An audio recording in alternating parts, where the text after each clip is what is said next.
On that, please.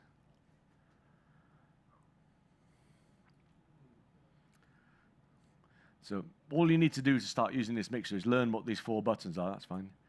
Yeah, this first one here, PFL, that allows you to listen to the channel in the headphones or on the wedge. The blue control is a mix button that allows you to do assignments and sends. So if we press mix on a channel, then basically that will then allow the sends to be either done on faders, where you're sending through to the different auxiliaries, or you can do it on, press this button here, and then you can do on sends. So you press mix, and then dial in on these controls here to get the sends there. So if you want to work on rotaries, press the sends button. If you want to work on faders, then these will be your effect sends. So when you let go of that button, the blue light goes off, then you're always in the house mix. When there's no blue key collected, then you're in the main mix, and that will say on the screen, main, it says up there. So we're in the main mix. This is the house mix, everything's going to that. And then press the channel, like this one here, mix. Those are the sends. Fine, working there. The next button is the select key. Select key just brings up the processing. And generally speaking, the left-hand screen does all your processing. So once the channel's selected, up it comes on the screen. The name comes up here. Again, you can name, color the channel, purple, give it a name, vocal, apply. And now that channel is called vocal, and it's done. There's an overview, which gives you all the processing available on the selected channel. The overview, so if we make some changes to the EQ, you can see here the EQ changes, and the mini picture of the EQ will also change. If it's active in circuit, then it'll be colored in the graph.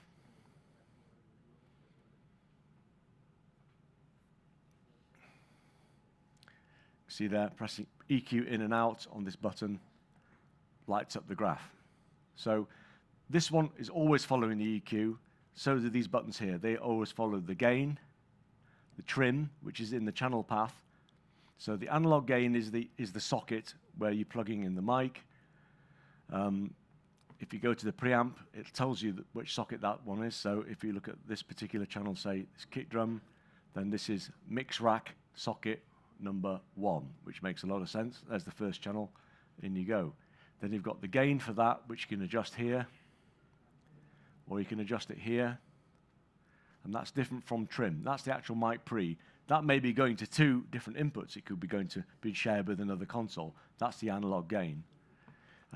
If it says enable preamp on surface, then it means when you adjust this knob here, then it's going to be adjusting the analog mic pre. You can switch that off if you want and work on trim. Trim is plus and minus 24 dB in the channel path. And there's a polarity as well. Polarity is also in the channel path. It's not in the preamp. So you can change the polarity without affecting a split. And there's the pad as well. So these are dedicated controls, always with those things available on the screen. There's also then a high pass and low pass filter, which you can adjust there. Go into filter.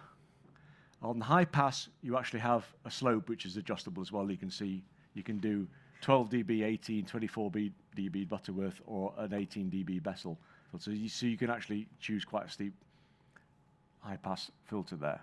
The low pass is not adjustable. But those you can adjust here on screen. Everything is draggable. You can use the touch.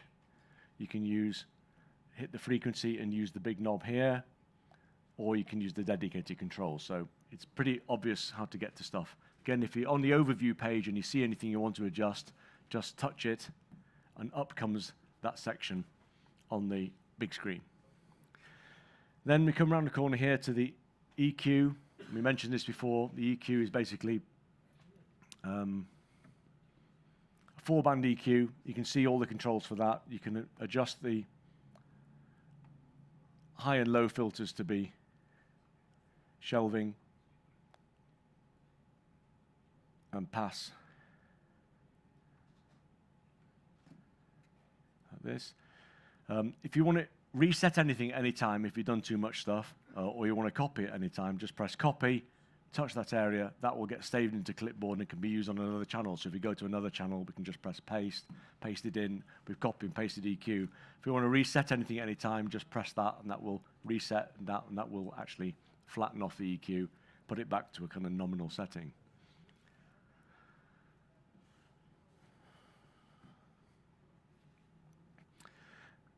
At the bottom, you can see the controls which correspond with different areas of the screen. There are different views for that. Remember we mentioned those. Press Setup, touch this. Then you can choose which of the views you want available on the right-hand side. You can have no views, and then basically there won't be any EQ at the bottom. So that's disappeared now, it's gone. If you want different types, if you just want one particular view of the EQ, then press Setup, EQ, and then bring up,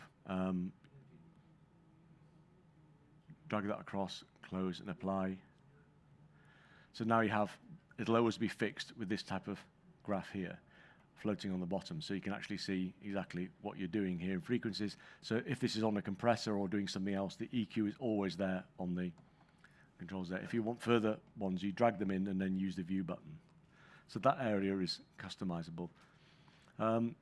The gate and the compressor are up here on the screen. On the overview, you can see here gate, compressor. If you want to go to the gate, just touch that. But we also made it so that these controls here, the default is they will follow the gate and compressor. So this one here, you can see there is adjusting the depth of the gate and the threshold. And if we switch the gate in, you can see it lights up, and so now we've got a gate working on and off there, and you can bring it up on the big screen. You can see a histogram showing over time the action of the gate opening and closing. So it's a very tactile experience, not too many layers and menus. You kind of see what you get. If you touch things, it generally happens where you expect it to do. So if you touch that gate there, if you go to the compressor, that will also go there. The basic controls for the compressor there, the in and out is there. Everything you kind of need is there. The only thing that's slightly hidden on the compressor side is the different libraries. We're going to have lots and lots of different compressor models. So instead of a drop-down list now, they're here on library. You press and hold that button there. If you recall it, then you will get, say, the vintage 1176 type of compressor. You can adjust it here on screen. Blah, blah. Library. There's the new Opto with all its controls there. So this one has a stepped ratio. It's everything, all the parameters of that are so precise that they have to be linked to certain ratios. So this is left-hand screen. You just use the green key. It's basically following the processing. This particular widgets here, generally speaking, they will follow the channel. If you set it up by pressing that, you can choose what's going on, gated compressor, compressor, whatever. Underneath it says options.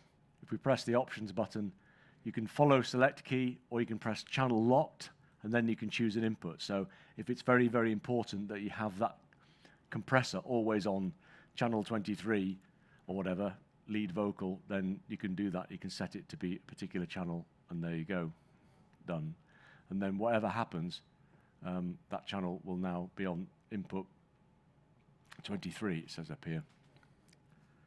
So even if you move to another channel doing this with the EQ and everything, this one is still here locked to channel 23. So these are kind of customizable areas.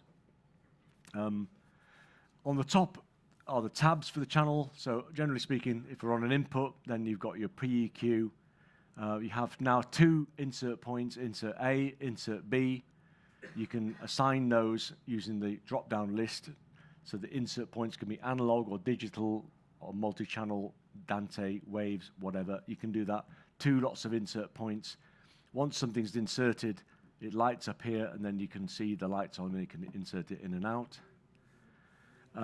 If you press the setup key and touch the top layer, then you also have the option to reverse the order of EQ and compressor on an input channel. And you can do that globally or on a per channel basis. So the important message is 2 insert points, fully patchable, with a widget for switching it on and off and identifying, and then also the order of the dynamic compressor, sorry, and the EQ per channel.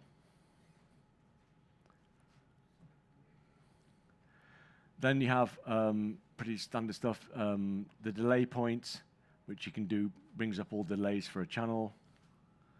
Don't think that. Input delay options, you can do that one in milliseconds, meters, and if you bring up over distance, then you also have a temperature coefficient, so you can adjust the distance for the air density depending on the temperature of the air. And then you've got milliseconds as well. So meters or milliseconds corresponding. So that's delays. So that's the kind of processing view. So that screen generally stays with that, and the right-hand screen will generally be following this menu here. So that was an input channel. If we go to a mix, for example, AUX1, we press select on AUX1, you can see here, we've still got parametric EQ. In the overview, we now have a slightly different thing. We have an external input. If you touch that, we can now bring in to the mix a mic preamp or a tie line or something coming in from another mixer, whatever you want. So again, you've got a full patch bay there. Any socket can come in, analog or digital, into a mix. Then you've got polarity and trim and a stereo image for that. So basically, all 64 outputs have an external input available. Also, you can see in the overview now, you can see a miniature graphic EQ. So every output has the graphic EQs. You simply touch the graphic EQ, and then you can actually select a fader and adjust it here on screen using the rotary control here. We can also choose the different type of graphics. That's the concert cue. There's the Clark Technic type, and you can do this real time. You can either press the button on the screen which says graphic EQ fader flip, which puts all the graphic EQ on here on the faders like this, and you can see the screen, the graph will adjust. You can also then flip through the different graphics like the hybrid EQ that we came up with. You can also reset a graphic by pressing reset, and that will put it back to how it was. So you can use that button there, or you can use the button down here called GEQ. So as long as an output is selected, it's got a green select key on it, then just press graphic EQ, up comes the graphic EQ on the faders, and then you also have an RTA running here across the top of the faders, and you can see where peak frequencies are happening and remove them quickly on the graphic. Touching a green key any point will flatten off the fader. So if you bring a fader down, then it will actually put the faders at 0. So it's very easy to get to the graphics. You don't have to always have them on screen selected, because you may be, say, on the compressor or delay on a channel doing something like that. As long as you've got the processing selected, you will be able to go in and out of those graphics by just using this key here right at the bottom where you need it. So 4 graphics on every mix. You can see here on the overview, you have external in, you have an insert point, parametric EQ, graphic EQ, compressor and delay on 64 mixes. And again, this control here could be locked to a particular channel, or it could be doing following the compressor or effect sends, whatever you want it to be. And you can see here that trim control also will work with if you've got an assigned input, you've got a trim in that path. The bank view is cool because that allows you to, when you're working with a particular section here, like this section, you select an input here, and then it will bring up on the bank view that channel. You can see it here lit up. If you want to copy that channel, just press down here, press copy, and touch the green key, and that will copy the whole channel. So if you do all the setup of gate and compressor and EQ, and you want to copy and paste into other ones, and you press paste, and then you can go into another channel, and then away you go. Or you can copy individual areas as well with the bank view. So this one here, like we say, if you want to take an EQ like that on bank view, just press copy, touch that, and then go along to the next lot of channels, and then press paste, and off you go. You've copied and pasted that EQ across the others.